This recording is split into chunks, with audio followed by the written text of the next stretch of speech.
What if your story could ignite a movement? At New Solutions Network, we merge truth, resilience, and reinvention, fueling shows that cut past the noise and light up what really matters: human potential. Police, athletes, survivors, incarcerated folks, visionaries, we bring raw, real voices the world needs to hear. Want to share your story? Want to sponsor change? Now is the time. New Solutions Network, unlocking the future, one voice at a time. Hi there, and welcome to another episode of the Natanya Experience. It's always very strange for me to say my name like that. Welcome. Today I have a very special, very interesting guest that doesn't even know what he's in for. I think a little bit. He got a taste. Mr. Phil Boggia, welcome. Thank you for having me. So let's get right into it. Okay. This is a show that we talk about good stuff, Okay. but we also talk about a little bit of the dark stuff underneath. And so he's been prepped and warned and signed all the waivers and all that. And how many children you have, I forget, but they're going to be like, yes, it's okay. So you had a very interesting journey and career from where you started out. A lot of people say those words, but wait till you hear this, ladies and gentlemen. I find it really fascinating that you went from U.S. Marshal, Homeland Security, law enforcement, justice, which is why, how we came to meet, because of that interlayered connection, and what you do now. And I don't mean that the wine that we're going to talk about in a little bit is the only thing you do, but I think who you do it with and what you've done, as well as the way you looked at investiture, real estate, at the same time as toggling your law career, at the same time as, well, family man stuff. And I know a little bit about that because I heard in the background. So we talked about that a little too. And so my interest is in telling stories about the human condition. We talked about that. Mm-hmm. What I'd love to have you walk us through was a little bit about what was going on inside Phil. Mm-hmm. We talked about why you were drawn to law enforcement, but I really want to examine that in, who you are as like what you were into, your stature, what kind of people you liked hanging out with. I want to get like the real flavor of like, take me back in time when you're thinking about career time. Can we start there? Yeah. I would say I was not a very good student. Really? No. Okay, no. I did not. I was actually, I could barely do the work. I was uninterested in school, 100%. Yeah. Surprising. Okay, amazing. I love that. That's good. Yeah. I want to be shocked by what you say. Yeah. It's good. I'm like, oh, take the pattern. Yeah. Check. It's Default. Yeah. Okay, so because the way you talked about your sort of not catch and kill, but your sort of approach to real estate, and I'm self-taught, and I'm maneuvering, you didn't have that outlet clearly then in school. School was, you mean about the rote learning and the subject matter and this is when Mesopotamia was formed? Yeah. Okay. I know now that if I'm not interested in something, it's impossible for me to pretend to be engaged in it. So. Okay. But clearly you had an aptitude. Clearly you were very well able to be organized and maneuver and deal with, large-scale financial things, mm-hmm. mathematical things, mm-hmm. even interpersonal, because like you said, there's tenants, there's things where you were talking about that. Yeah. So that threw me, everyone. Ladies and gentlemen, I love that. So you weren't really interested in school. So what was pulling your interest? Girls, cars? Just kidding. No, I honestly, it was sports. It took me a while to kind of figure out what I liked, and I kind of feel like I just came into that, to be honest with you, So how old are you now? 39. Good time. Yeah. So like a fine wine. Yeah, the jokes are really bad. You're gonna laugh. Feel bad for me. I play the whole. You gotta laugh. I'm a mom. Dad jokes and mom jokes. You just have to laugh out of politeness. I'm getting good at them. Yeah. I'm working on it. But yeah, it took me a while to kind of figure out that I like, where I am now. So I was just kind of figuring that out. So when did the real estate stuff start? Or was it like at the same time as law enforcement? Like how did those tracks like start to generate for you? So I had a supervisor at the Marshal Service who was a real estate investor. Ah, okay. And it was around one of the government shutdowns, I think 2009, 2010, so wherever that was. And he had made a comment. He said, I don't care about a government shutdown because I make more money from real estate than I do from my job. And so that was like a light bulb moment. And so I said, well, because there's two layers to that. Right. I don't care. Like, I don't have this stress. Right. This is not defining my life, as well as I make more money from my other thing. Yeah. Well, what's that? Right. All that was interesting to me. Yeah. So I asked him, I said, what does that mean? And he wouldn't talk to me until I read the book, Rich Dad Poor Dad. Ah, that's cool. He kind of said, show me you're really ready. Right. I got it. He had a lot of people coming to him asking him. Yeah, because they saw successful, and then, but he also needed sort of like, you have to show me that you're going to put this in. And also, Rich Dad, Poor Dad, if we can talk about that for a second, because Mike had made the comment, right? Like, I didn't have that book. For those who don't know, I have an awareness, so that's where I'm leading this. But I think it's important to talk about Rich Dad, Poor Dad is a psychological framework, not necessarily a manual for how to get rich. Exactly. I'm spelling this out laboriously because I think that's important. Why do you think he wanted you to read that book, and what did you get out of that book? I think he really wanted me, because everyone wants to make more money, Right. So I think he wanted me to really understand the concept of assets versus liabilities, right? And where you put your money, and where most people are not going to be disciplined enough to really follow those concepts, right? So the book lays it out in story form to where you really absorb it, and I think he understood that. So he wanted me to finish the book, showing that I was interested in it, because a lot of people that I worked with, like, they started it, they thought it was dumb or whatever. So Because it did have like the emotional layers in it, and they Right. just wanted the manual for like, how do I make money in real estate? Right. Just tell me that. Right. So there's a bit of a barrier, Right. to go But through. there's a discipline too on all the levels. It's just like any basic training or any, right? Right. So, okay, cool. Right. So you read the book, you go to him, you start. Yeah. How old are you now? So at that point, I was in my early 20s, mid 20s, somewhere around there. Were you in a relationship? Were you single? Yeah, I was dating my now wife then. Yeah. I thought so. Okay. And how did she feel about this stuff? Yeah, I mean, she, I said, this is something I'm looking at, and she said, yeah, okay, How did she feel about your law enforcement career? I mean, I think there was times where she would make her nervous, of course. But, that's just what I did at the time. You kind of just. And did you, and I say this and it's being recorded, so, we're going to say whatever you are allowed to say and are open to say. A lot of the people, male, female, heteronormative or not, in relationships, I'll just say, long-term relationships that are in law enforcement or some job where there is a lot of risk for personal injury, they compartmentalize a lot of what the real risks are and keep that out of protection and love, and sometimes, national security, from their partner. Mm-hmm.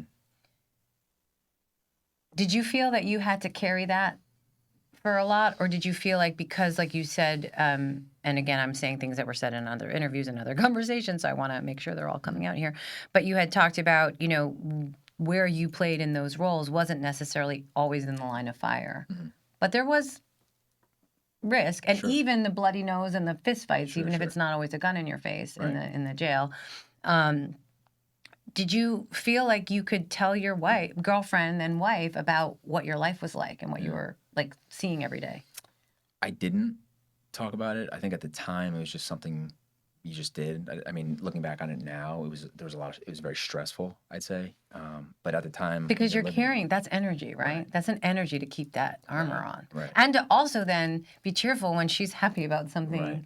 And you just, like I said, maybe scooped up guts off the sidewalk that day, and you have to be like, oh my gosh, yeah, I love that new plant that you made, or, Yeah, absolutely. So I say that to say, real estate probably was less of that burden, yeah? Like I'm setting it up to say, like, that's what I wanted. This isn't just about a different way to make money. Right. It's a different way to exist while you're being functional and productive and challenged and intrigued, because it's not all the steps on the checkerboard laid out. It's some of the steps on the checkerboard laid out. Right. Right? And then you have to make careful choices, risk-benefit analysis constantly. Then there's market volatility, a bad actor or a bad apple, whatever you want to say it, in the mix, what you may or may not be aware of. But either I say you, meaning you or your larger group. Yep. So there's still like risk, rewards, stress, tension, deadlines.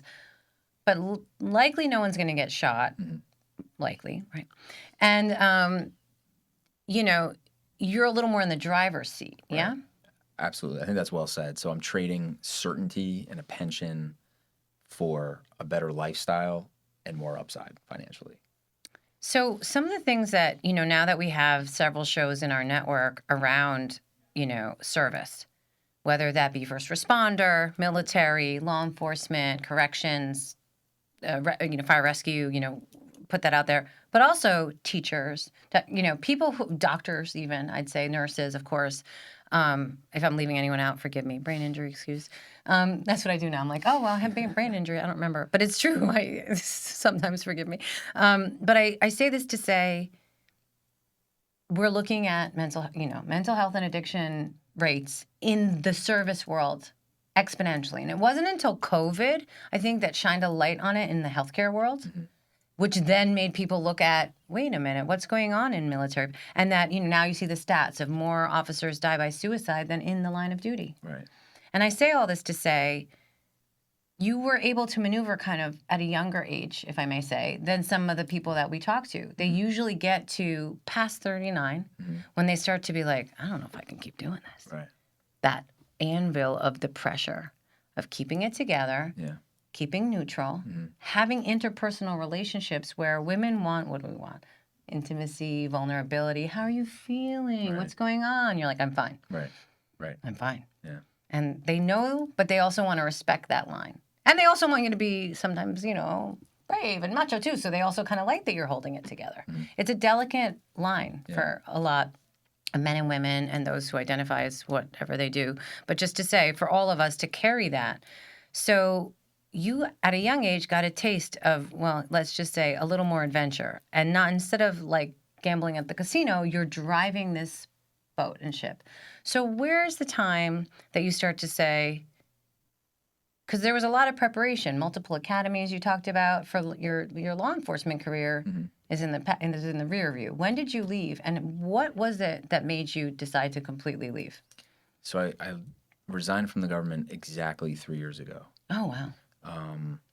And I'd like to say it was a quick thing. This was 10 years in the making, at least. So from the time I bought my first property, I was really just had this kind of obsessive focus on making enough money so I could pivot careers, honestly. And so, it was a long time coming, and I did take a risk when I resigned. Because pension, everyone talks steady about income. Yeah. And the sort of like for lack of a better word, can I say, like the brotherhood, and I don't mean not just men, but the camaraderie of like a unit, a team, a squad, a group that's like, these are my people. Right. Now you're kind of, yes, you have partners, Right. but it doesn't have that same, like, there's not everyone came from the code and swore and did the things together in a line, and, you don't have that. No, not anymore. And that's, one part, I would say the camaraderie that was very positive. But I had kids, and I was getting called out a lot. We were getting sent places, and I really wanted to be. My main focus was being a good dad, right? So that was kind of my North Star, and then I just made every decision around that. That's beautiful. Oh, everyone's got a hanky. But I love that you'll say that. You say that with your back straight. Say like, yeah, it was Homeland Security, but then I really just wanted to be a good dad. At the same time, props to all the men and women who stay, right? Because we're basically keep talking about why people had to leave. Right. And so I often want to just say salute to all the people that are still there, because it's not really a livable wage. You're risking your life or your sanity or just by proximity to the things that are going on. Sure. And it's a little bit bittersweet to me to hear it, as someone who respects those organizations, as do you. But I get it. I get it why teachers don't stay teachers, and why clinicians are like, I'm going to go into AI because I can't do this. And it gets overwhelming, and you also start to question humanity. So another thing that you talked about today at length in your other interview that struck me, and it's a little dark, hopefully it's okay. We talked about, a lot of people get excited about the RICO cases. And we're going to get to that in a minute because of what you're doing now. But I do think that the human trafficking conversation was really important, not as much because of Epstein and all of the buzz and R. Kelly that happens to be that we're going to be talking to his attorney tomorrow, but really about humanity and what you had to see and know about how people treat each other, how vulnerable people, because you talked about all of this organized effort from one area in Mexico that affected thousands, if not millions of lives in totality, right? By going to rural villages and getting these young women and girls and how they would do it, and this sophisticated network of lies and deception and money and power, and of course, drugging and beating and all those horrible things. But also, even when you were trying to free the women, what that was like and how difficult it was for them. But also, you're now like a husband. You know what I mean? Like, you have to then know that. And what do you think of like human beings when that happens? Yeah. It changes it changed my perception of people because I didn't live that far from these places, really like in the Bronx where I was living, I could be home in 30 minutes at, 1 a.m. So it was like, it wasn't that far and it's just two totally different worlds, and, I don't know. It's just something, I think the hardest thing was we all had to pretend with each other that it didn't bother us. And that was probably the hardest thing as opposed to my wife, forced abortions or some suicide or, and it was like, we all had to just pretend that, that it was fine. Right. Yeah. And so that's another kind of burden, isn't it? Yeah. And you had someone to, hold your hand, make love, whatever, have a nice dinner, be there for you. A lot of people don't, and then they just swirl it. Yeah. People that you tried to save that you couldn't, or someone who the next week was supposed to be testified or moved, right, is then gone because either they took their life or they were killed so that they couldn't, all those things. What we read in is real. And so there's also that like feeling of like the hamster wheel sometimes, yeah? Like, am I doing enough? Like, we're doing the law, but are we doing enough to help? Right. Because that's also, you're restricted and limited what your job is in those moments. Yes, there's social services often comes in, right? And DIFUS comes if there's little kids and, there's things that are structurally sort of available, but in your heart that like, it's horrible. Right. And then, yeah, so I just wanted to say thank you for what you've done for so many people that probably don't know who you are, but that I know, and a lot of us know, so thank you for that. And thank you for finding your purpose and making it like amazing and making now these opportunities, including one of the things that you're working on right now is very interesting, of course, because it's unusual. Right. Because how do you have the guy from your RICO case, you say, I love it. So let's lay out, I'm not saying what it is yet, or I'm going to let you say that.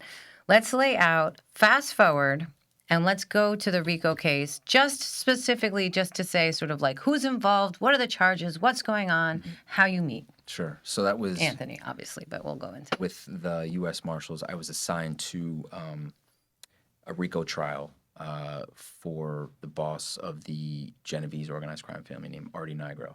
So Genovese organized crime family. Say it like we're like, this is like a moment. Yeah. This is the movies right here. Yeah. Because it is. It sounds like that.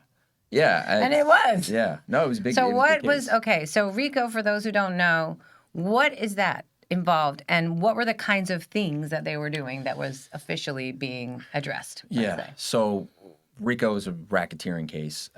Basically, it's when you make crime a business, right? So this was a mafia organized crime, murder, extortion, gambling, drugs, full boat RICO case. So Artie Nigro was the boss. Anthony Arolata was the number 2 on the indictment. He ran the Massachusetts faction of the Genovese organized crime family. And then there was a number of people underneath him. So the 3 people that decided to go to trial was Artie Nigro, the boss, and then Freddie and Ty Gias. So Anthony ended up cooperating against them at trial. So And then he went into witness protection. during the trial, Yeah, yes. Yep. So that's how I got to know Anthony. I would pick him up. We'd bring him to testify. I'd sit behind him. And, anytime there was a break, we spent a lot of time together. Yeah, but I want to break that down. So it's like a movie. And when this becomes a movie, I would like to have some role in it. I'm just kidding. I don't want to roll in the movie. But I love it because it really got a lot of layers to it. You had been trained and told and conditioned, and you were pretty, I'm not saying calling you by insult a Boy Scout, but what I mean is you were by the book. You were doing your job. You were taking it seriously, and we're on a network with Organized Minds with Mike Palazzo, the good cop, and Mike Dowd, the wayward former cop. So, we have a lot of people who've said, I did this, I did that. We have a lot of honorable people of different kinds of law enforcement who said, I could be in jail if I got caught, or if I had just done this other, like this Right. line that I almost crossed, but I Right. saw my friend do and then I didn't, Right. We're dealing with a time where certain kinds of substances like cannabis are legal in some places where they weren't, but there's people in jail for them. So I'm not going to break all that down, but just to say, generally, you were a rule following Marshal. Mm-hmm. And here is a guy, number 2. I'm just like really breaking this down. Mm-hmm. How cool is it that you started to get a rapport with this man Mm-hmm. who basically, everything in your training was to dehumanize him Mm-hmm. and focus on the functional role of getting this trial to go through. So I'm curious, like, what did you think of him when you met him? Or maybe even before you met him, because first you met him on paper, right? Right. Never on the computer. Right.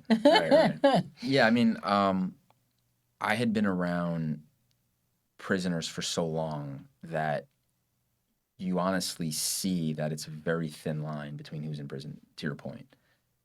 So really, you start to look at it differently, right? I mean, people that are in prison or did something, or they're not, a lot of time. I mean, some there's really bad people that need to be in cages, of course, but like, there's a lot of guys or girls in there that circumstance, lifetime of being in fight or flight. Not bad people per se. It's just the wrong circumstance. Yeah. Sometimes it's just luck of the draw, honestly. Yeah. So that's pretty evolved. Yeah. And not what most people think. We have another corrections officer here today, the one working with the youth, right? Mm-hmm. Also, who said, like, I really try to treat everyone as a human being. Right. And at the same time, he would talk about how that was very discouraged and he actually would get in trouble. Right. And not saying like he's giving them cigarettes, Right. or maybe he did, I don't know. I Right. can't speak for him. But Right. Just saying, like, meaning even following the rules of it, just That's more the his culture. demeanor and, right? That's the culture. Because the other thing is, I'm not defending this, but to also understand that in that system, they feel like that might break down the respect and the laws and the fear. So I get that too. True. I'm not oversimplifying. I mean, I know I'm oversimplifying it with what I'm saying, but just to say, this is unusual. So you're kind of, a hard softie, right? Like you're doing your job, but you're kind of like, hey, man. Yeah. So now you're having these couple days with him while he's doing the trial, and you're in witness protection, and you're getting to know. And I've gotten to speak to Anthony on the phone only once, and we're gonna probably do the vineyard thing in a couple months when it's warm. Everyone keeps saying when it's warm. I'm like, yeah, I get it. That's what spring means, guys. Really. And he does. He sounds almost like a character. I thought it was amazing. I was like, I just felt like I was transported. Right? He talks like, hey, he talks like that. Yeah. But he's got this warmth.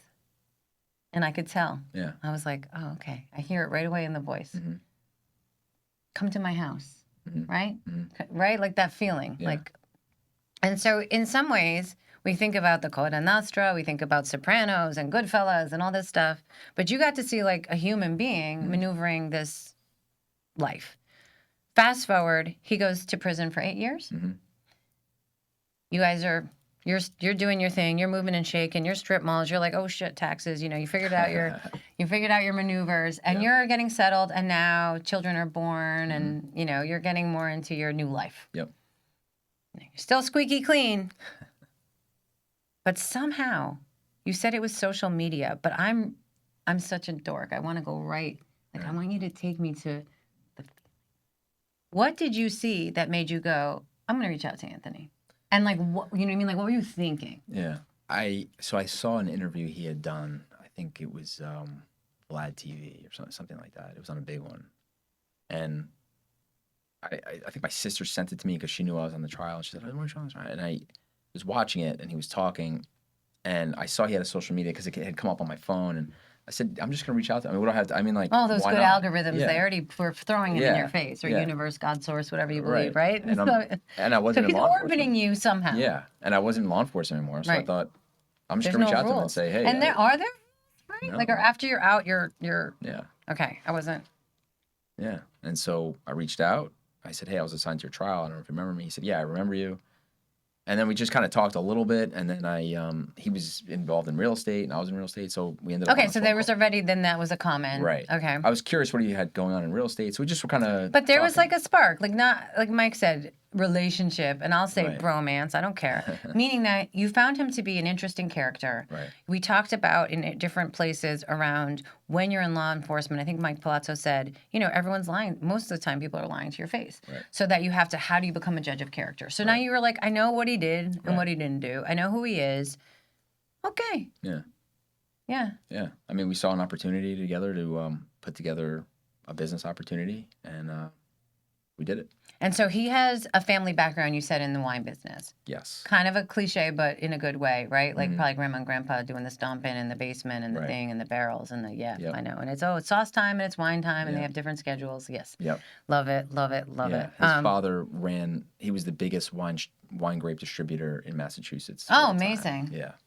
Okay. So he grew up in the business, knows And the like inside and really understood everything from, from literally seed to Everything. glass. Yeah. Yep.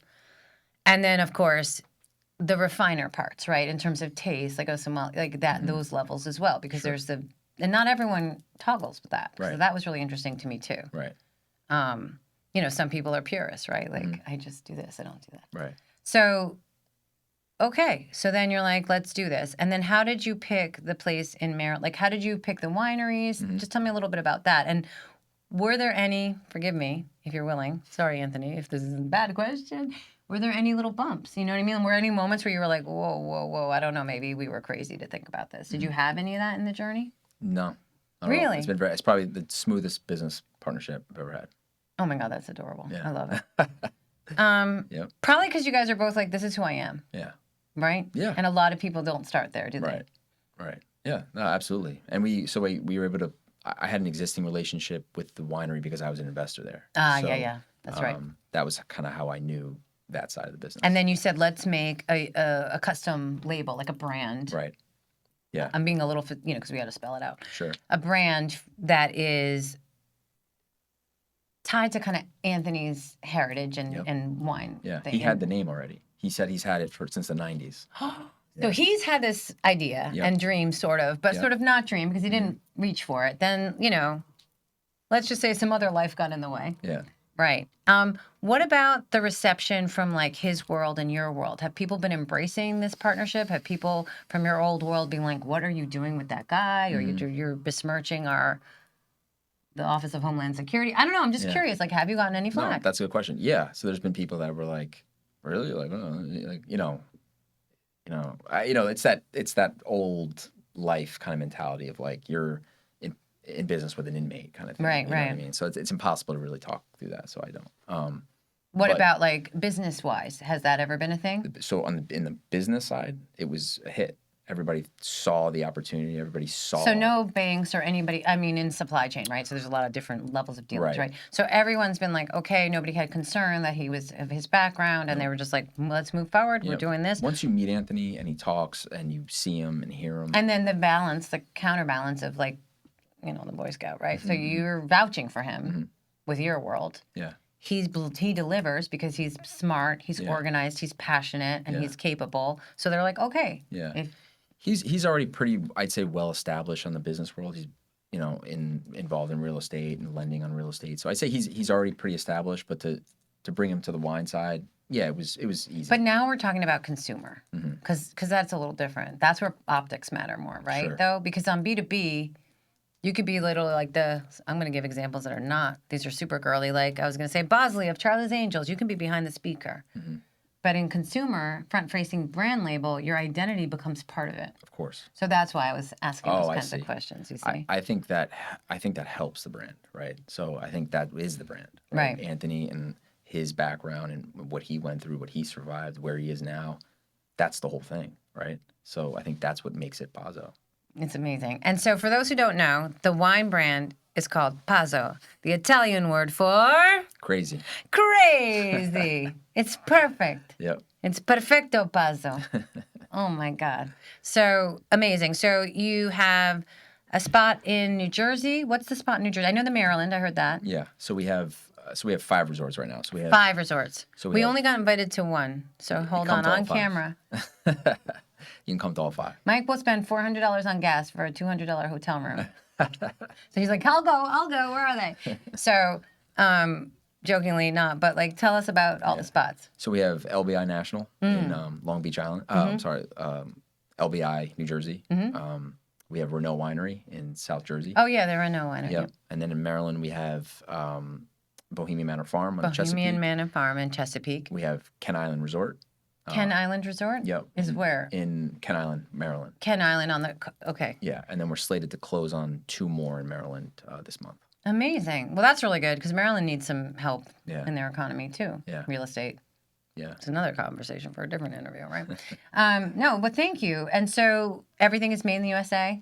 Everything's made And in this the is, you know, is it allowed to say, like, what do we call it, mid-tier? Like, how do we classify, sorry, forgive me, the wine tiers, right? Because I know there's like, okay, and I'm not even counting $2 Chuck. Right. That you know that every, like, wedding, bar mitzvah, communion, whatever, after, like, the good wine, that's what they're putting in your wine. Right. But that's okay. We Right. won't talk about that. Trader Joe's already did that for everyone. Congratulations. But now we're talking about a little level of refinement, but it's still attainable. Sure. So talk about, like, the wine category just a little bit and the price points.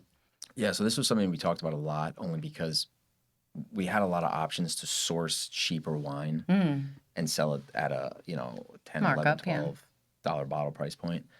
But Anthony, you know, really wanted to make this a really, really good wine. That you savor. Exactly. So it costs a little more money to make. And the price point's a little higher, but it's truly his family's recipe, and it's a very good wine. And we think we're delivering a good value at the price point. Oh, absolutely. Yeah. Well, you're a Boy Scout. You're not going to lie. Right. Exactly. And like, it's better than capturing a larger audience, right? Yeah. So you want people who also care about the taste. Exactly. And care about it and think about the pairing and when they're enjoying it and what it's like. And it's kind of like, to me, it is sort of these old school relationships with food and drink that we've sort of lost. Yes. Right? And so that's what I felt like you guys were curating. And when I spoke to him, he didn't say those words, but I understood that. Yeah. And that really hooked me, I'll be honest with you. I said, that's beautiful, because that also brings us back to not a lot of fights happen when you're sitting and enjoying something really delicious and savoring. You're sort of like looking at your life. Gratitude can come in a little bit. Yeah, absolutely. So really, really incredible to meet you. Thank you for being so vulnerable with me. I didn't ask too many wife and kitty questions. I tried to stay away. But I do appreciate that you're willing to talk about that, because I think it's really something that we don't talk about enough are the relationship sides of these worlds. And, you know, I talk with a lot of women, talk with a lot of men. I shouldn't say it that way, but meaning the wives, spouses, and or if the genders are reversed, just to say that when one person has to hold all of that, it can make a delta in a relationship. And we're already dealing with people like we're having trouble connecting as human beings. And I think this is food, drink, community, light, dark, good guy, bad guy, you know, mixing it all together. It's like, if this could be a better brand synchrony, I don't know what could be, right?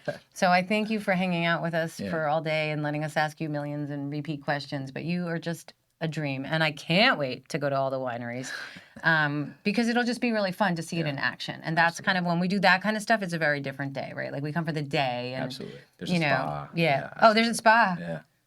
You said that.